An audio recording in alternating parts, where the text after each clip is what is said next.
Ivie opened her bedroom door and froze in shock. In the dim light, 5 men stood in red and white cloth, their faces hidden, holding a clay pot wrapped in red cloth. A woman in a white wrapper led them, chanting strange words that she couldn't understand. They all stood still. The woman turned with a scary stare at her. Ivie screamed. Her heart skipped as she turned and ran as quickly as her leg could carry. But as she ran, the world around her began to fade. She woke up gasping for air, sweat covered around her face. It was all a dream. Afraid, Ivie tried to go back to sleep, but something about the nightmare lingered. It felt like a warning. She got up to check on her children, Victor and Chioma, who were fast asleep. Peaceful and unharmed, she told herself it was just a bad dream, nothing more. In the beautiful city of Abuja, there lived a woman named Ivie. She was married to Rowan, the love of her life. They had built a wonderful life together in Abuja, where Rowan, a successful businessman, seemed to turn everything he touched into gold. Ivie admired him deeply, trusted him, and felt grateful for their life together. They had 2 children, Victor, their firstborn, and Chioma, their last daughter. But everything changed when Victor fell ill. What started as a simple fever quickly grew into something far more serious. Ivie took him to the hospital, confident that the doctors would help him recover. But Victor only got worse. He lost weight, his skin grew pale, and he seemed drained of all his energies. The doctors couldn't explain it. Every test and treatment made no difference.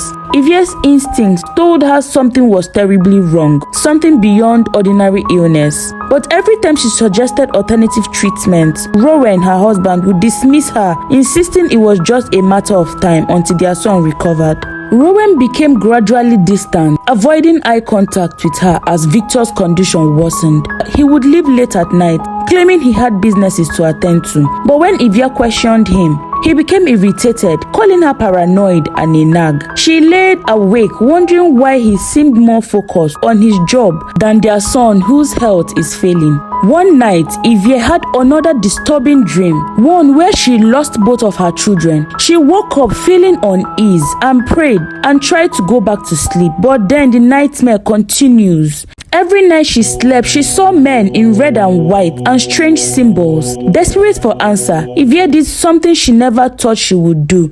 She decided to follow Rowan. One evening, after Rowan left the house in a hurry, thinking she was asleep, she got into her own car and trailed him, her heart strong and desperate. He eventually stopped at a runway building on the edge of the town. Ivie parked at a distance and watched as he entered the building.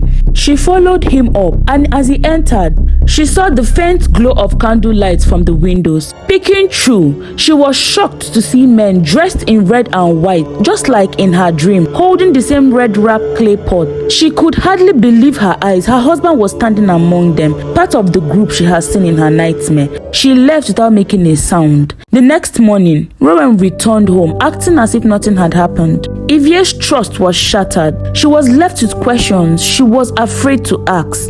What was her husband involved in, and what does it have to do with Victor's illness?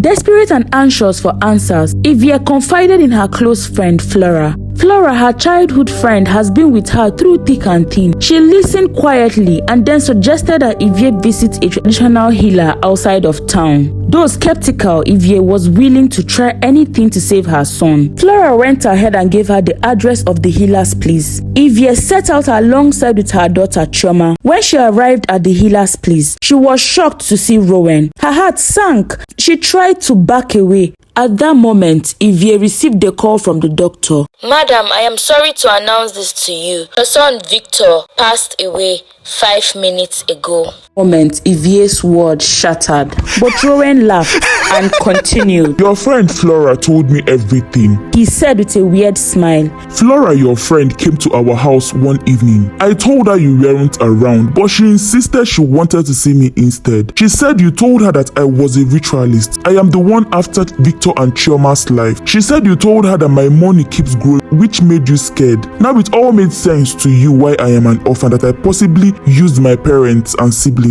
Noises at night. Oh Lord, Ivie. She said a lot. Rowan's voice chilled her. Ivie, you weren't supposed to die anytime soon. I wanted you to bear more children for the sacrifices and enjoy the wealth I have built for us. but your curiosity will cost you your life. But before she could react, Rowan's followers appeared, chanting. They squeezed the life out of her.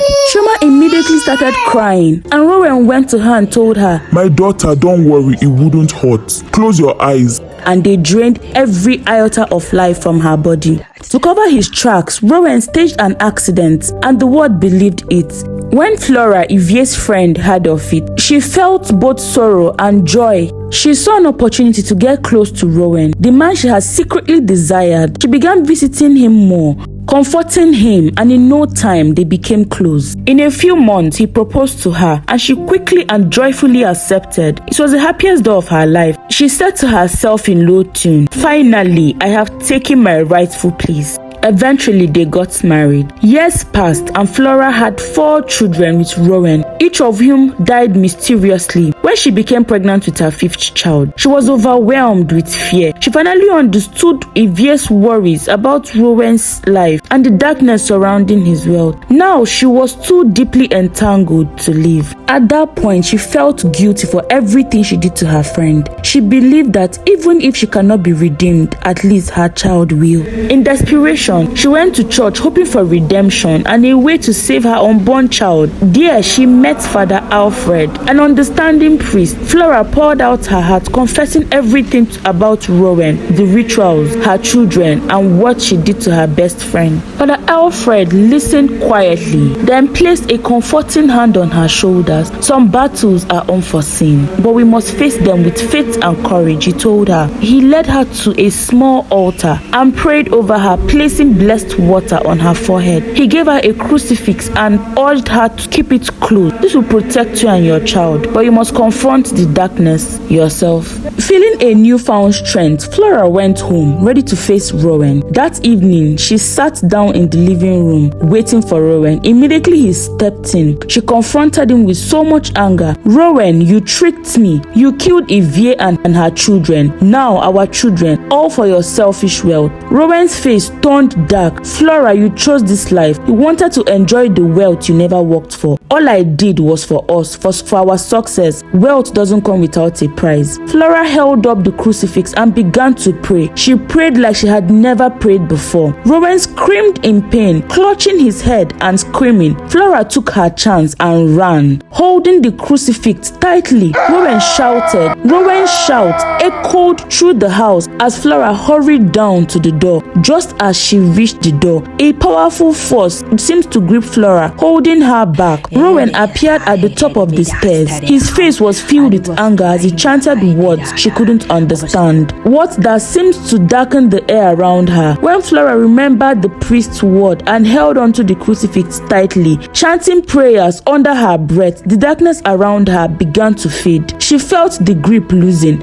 With all the strength she had left, she rushed to the door. Rowan's scream echoed behind her as she flew to the door and made her way to the church. Immediately she reached the church, she went into labor. She was rushed to the hospital where she gave birth to a healthy, bouncing baby boy. But sadly, she lost her life in the process. Rowan was arrested for murder and died in prison a year later. Her son grew up in the care of his grandmother, safe from the darkness that had haunted his family. Thank you for watching. For more videos like this, like, comment, share, follow, and subscribe.